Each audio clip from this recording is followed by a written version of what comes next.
In part 2 of the interview with Deborah Voorhees, we talk about empathy for the monster, her career in the horror film industry, and she tops it off with some wonderful advice that all creatives can really take to heart. So I hope you enjoy part 2 of my interview with Deborah Voorhees. Please like, share, and subscribe. I upload every week. Enjoy. So, who do you make art for? If you could kind of personify that one person, maybe. It's me. Cool. It's me. I mean, yes, I want other people to love and enjoy my art. Mm-hmm. Some of you may not be done, but I have worked in the horror industry for a while. Yeah, go ahead. And so some people may be going, what is she giving to the world? Oh my gosh. Right. No, that's very controversial. Yeah. And, but I'll explain. One, something magical happened that I never expected to happen, to be a part of the Friday the 13th franchise. It's kind of like being a part of Star Wars. Mm-hmm. There's this huge fan base, and they seem to, every generation is connecting with it for whatever reason. Right. And I can't tell you how many people I have heard, you helped me get through, you and the other people of the Friday the 13th franchise helped me get through really hard times because you were my escape. Wow. And that started giving me a whole different feeling about it. Mm-hmm. And realizing that these people had this great love of special effects and seeing this magic trick. They understood that it was not real. Right.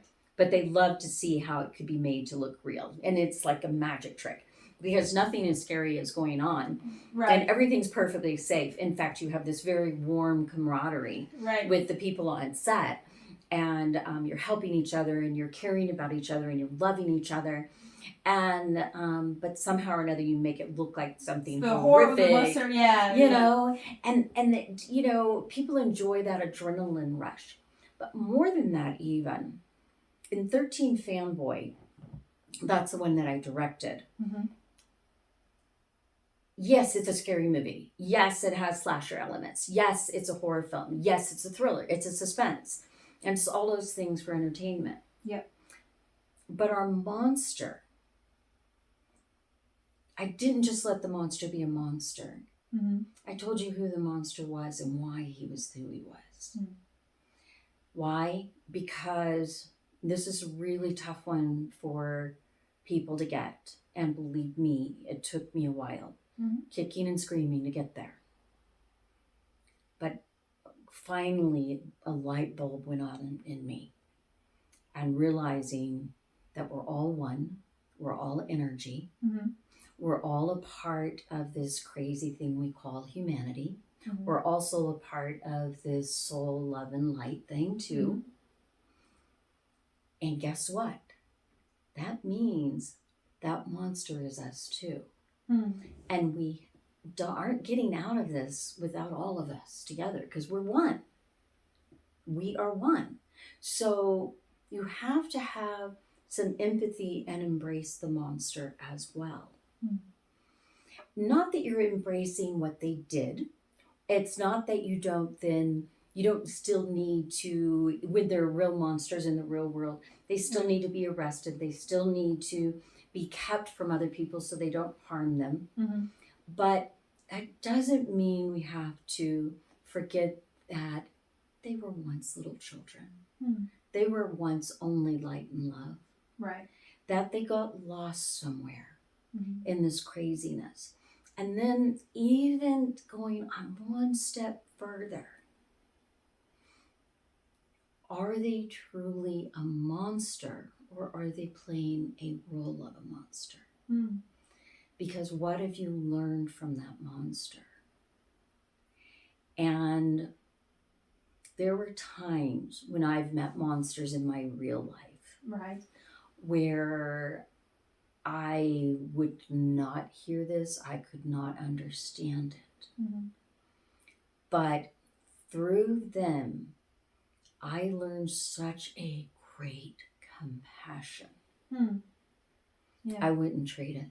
Wouldn't trade it. I would not trade it. Yeah, that is and I think that's a slightly newer way of presenting villains. Mm-hmm. that's really come about in, past 40, 30, 40 years, Right. even in the book writing world and music and different things like that. What's for fun, what's kind of your opinion on horror films that deal with menacing spirits? I'll tell you what. Yeah. Ghost stories are my favorite. Okay, nice. By far. They're the one thing that scares the bejesus out of me. Because it's so unknown. Right, it is unknown. But it's also real. Yeah. I mean, I do believe in spirits. Some people say, well, I believe we all have a soul, but I don't believe in ghosts. I'm like, that's kind of the same thing, right? Yeah. My personal belief is that they're here right now. I have no idea how many people are in this room. Right. They're just in a different dimension that we cannot physically see and hear right now in this space. But most of us have had something weird happen that you can't explain in any other way. And do I believe in true demons or anything like that? I don't. Okay, yeah. Now, but what I do believe in is that it's more of a human thing. We can get lost. Sure, yes. And with a certain level of difficulties in life can help create a monster. We also have, we can't forget that many times it is literally a brain problem.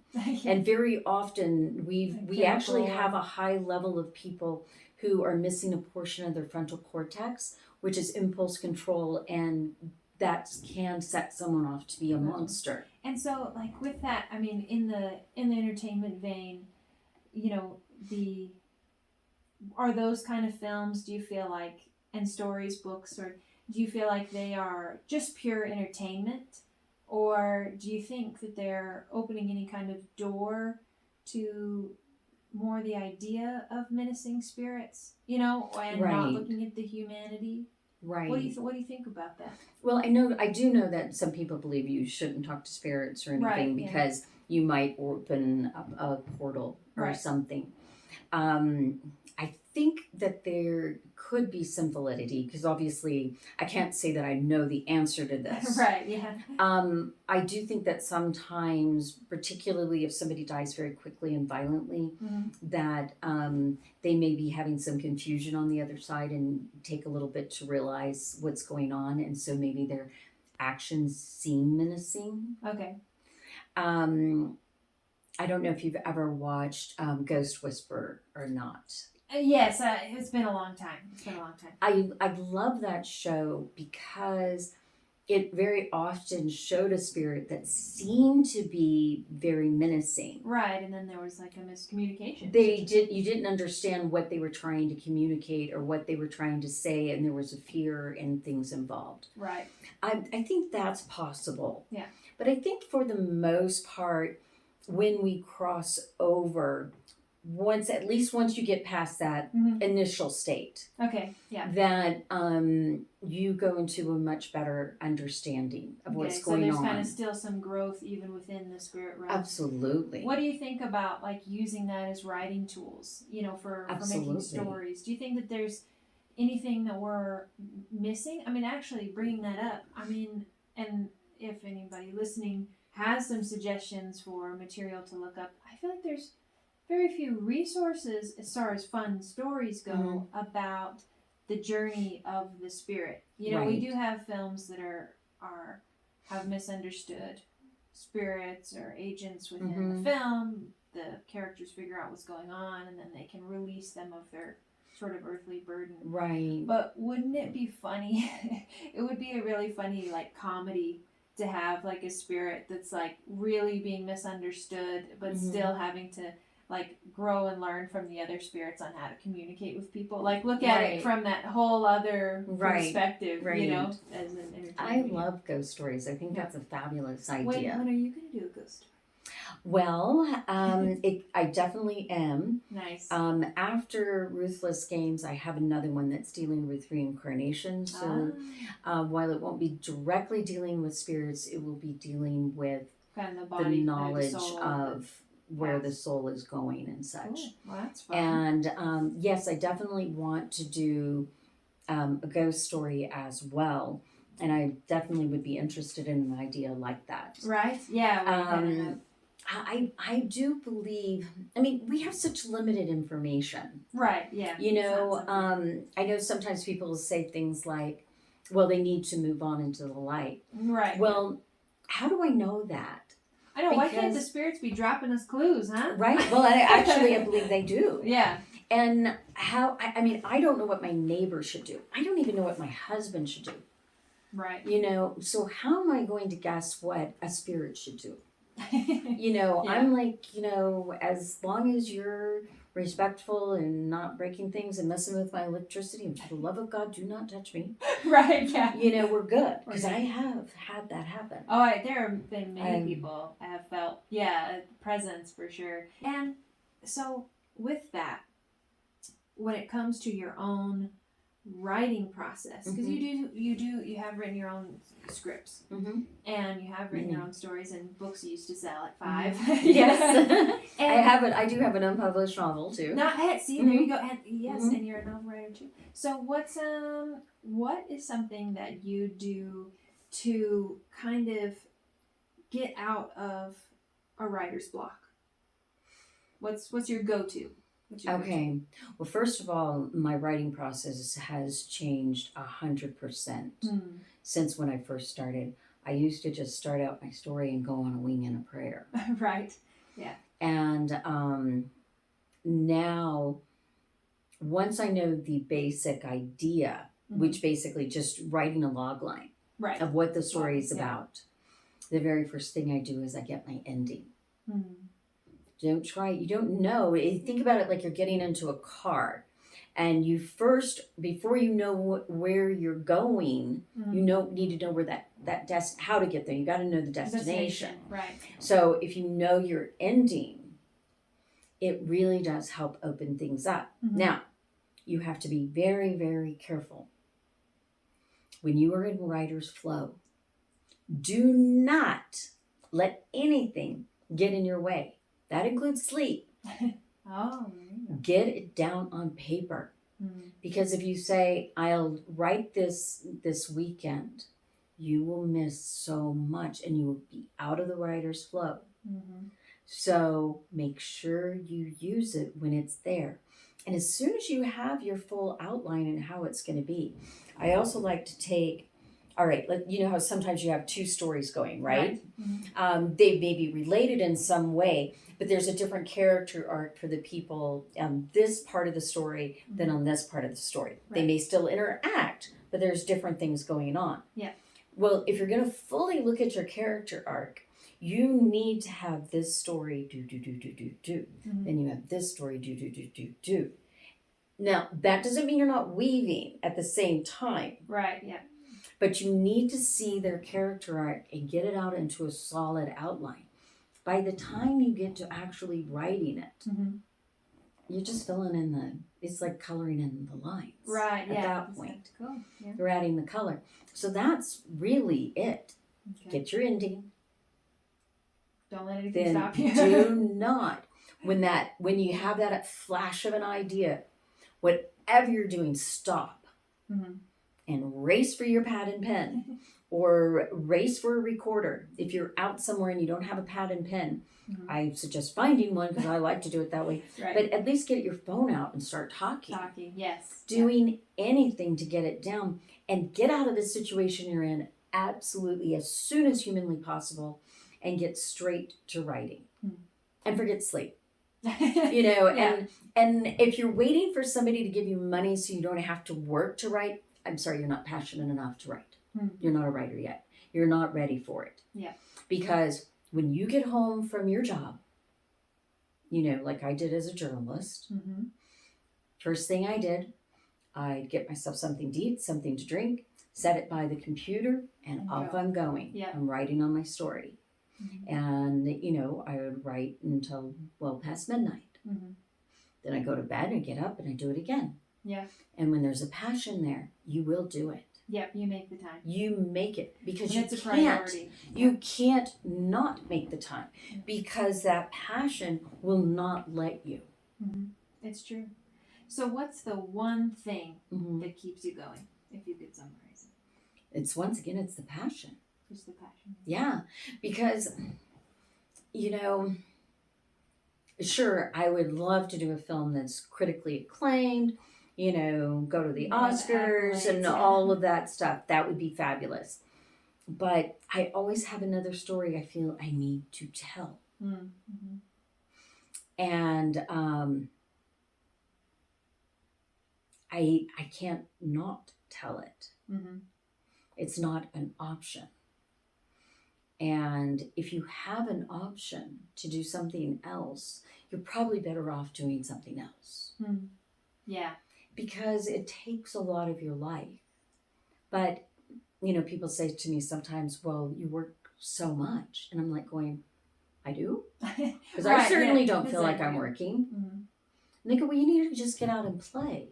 And I'm like, well, I do that some. Mm-hmm. But my work is my play. Right. It's what I love doing the most. Mm-hmm. So my idea of getting out and playing would be maybe leaving my office in my home and going on my balcony and writing. That's and it's not that I don't want to still go on hikes and I do my exercises and my meditations and some of the other things, or spend some time with some friends or anything like that. All of that's important too, to kind of clear your head and things like that. But on a day-to-day basis, I don't sit there and go, oh my God, I've got to have a day off. Right. I mean, it has to be pretty intense because it's like, well, when do I work? Well, I don't know. Somebody asked me, well, what is your job? I'm like, I don't think I have a job. I have a passion. That I do because I love it. Mm-hmm. But I don't really feel like I have a job. I don't feel like I work. Right. Yeah. I just don't. That's awesome. No, and I think with the kind of it not being a job, how do you push through the business right brain versus the creative left brain? Because a lot of indie artists and even bigger name artists find it very challenging in today's climate where you are required, no matter what size you are, to do both. That's just the way it is. You can't do it any other way. You can't do it any other way. It seems like that's the line that's drawn. So how do you handle that? That was probably my biggest hurdle to get over, because creating, I can do that all day long.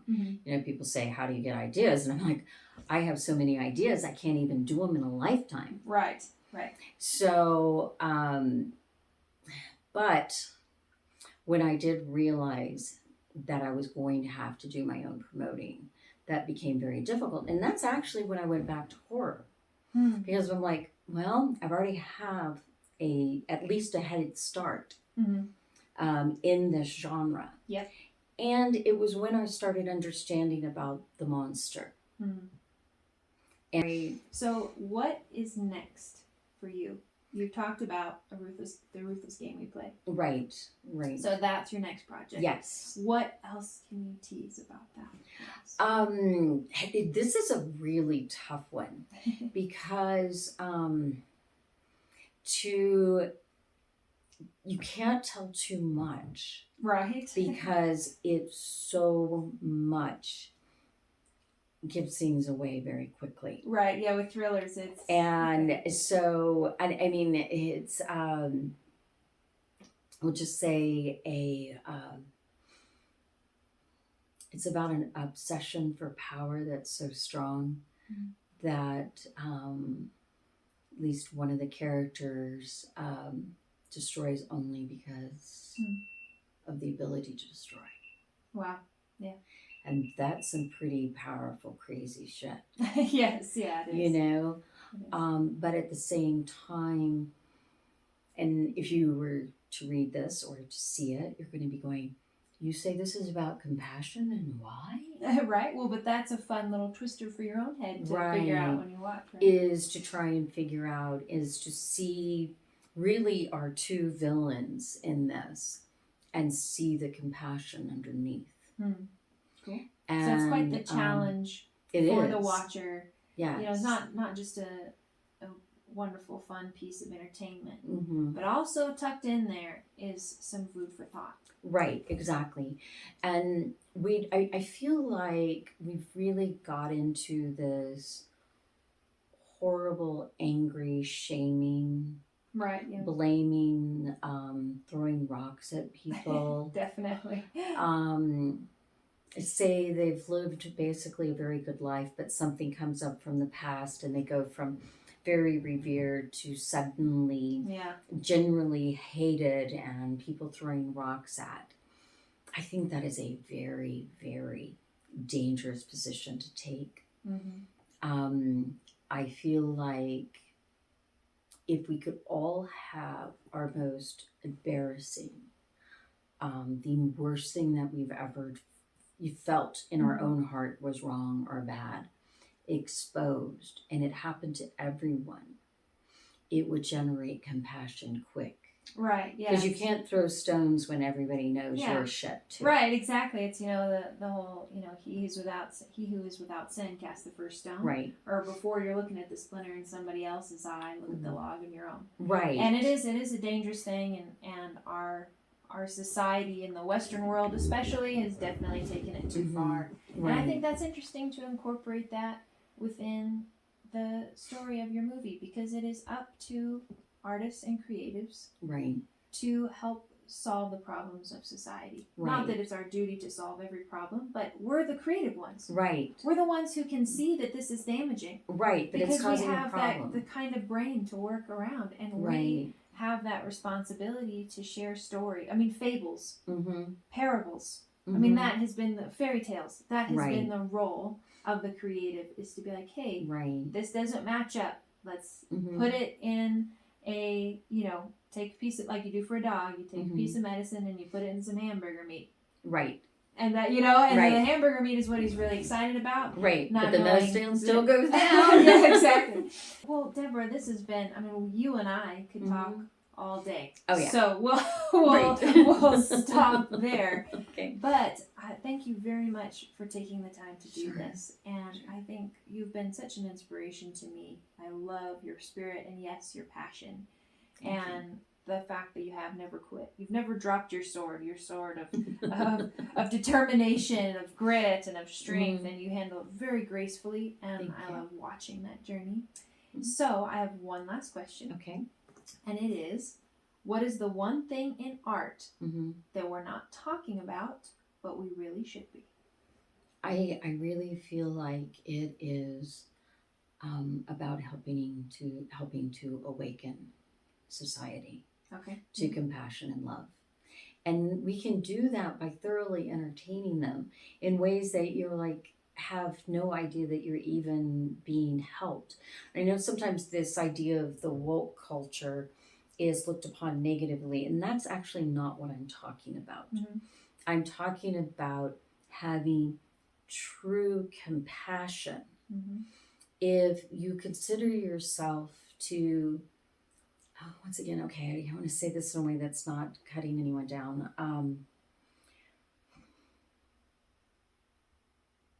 If you're looking at somebody with judgment because it doesn't fit into your scenario of what you think is right, and you're looking at them with disgust, that's not what I'm talking about. Right. I'm talking about true compassion. Yeah. One of the things that I do on a daily basis is, during my meditations, is to send compassion to those that you would think there would be no compassion for. But they are the ones that need it the most. That doesn't mean I don't send it to others. Sure. Those that it's easy to identify with what one might call a victim. I don't actually believe that victimhood is the right way to do that, because it's actually damaging. So yes, and the thing is I'm seeing more of this. Everywhere I look, there's moments of it in a story, in a song, in Jason Mraz's music. Look for the good in everything. Love is always the answer, or still the answer. Love is still the answer. And when I'm feeling down and I see some sorrows that rip me at my core. Right. Turn them on. Nice. Yeah, I get that reminder. And remind myself, because when I don't feel compassion for the monster, that hurts me the most. Because I notice that it attacks me. But when I can feel the compassion for the monster, as well as the one that was harmed by the monster, that one's easy. Right. Yeah, that to feel. How can you not feel that? You know? So that's what I want to see more of. Awesome. We're meant to be a kind and gentle species, and we'll get there. Right. And you call me naive all you want, but that's what we're meant to be. Yeah. I can't tell you when it'll happen. Right. Could be a millennium. Right. Or more. Or more. Cool. Well, thank you so much for sharing your insights and talking about your creative process and your lifestyle and your beliefs. And we appreciate it. I sure hope you enjoyed our conversations with Deborah Voorhees. Thanks for tuning in. New video next week. Stay courageous.